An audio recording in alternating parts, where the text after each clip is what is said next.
What's the meaning of azalea?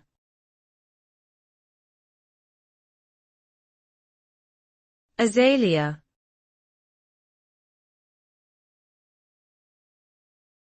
Azalea.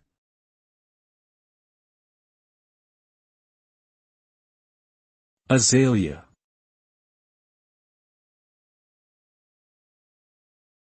Azalea.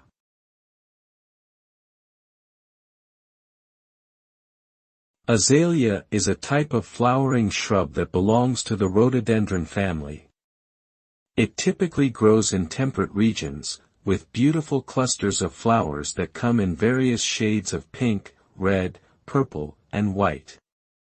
The name azalea comes from the Greek word azaleos, which means dry, referencing the plant's preference for well-drained soil. Azaleas have long been popular in gardens and landscaping due to their stunning beauty, making them a common sight in many parks and public spaces.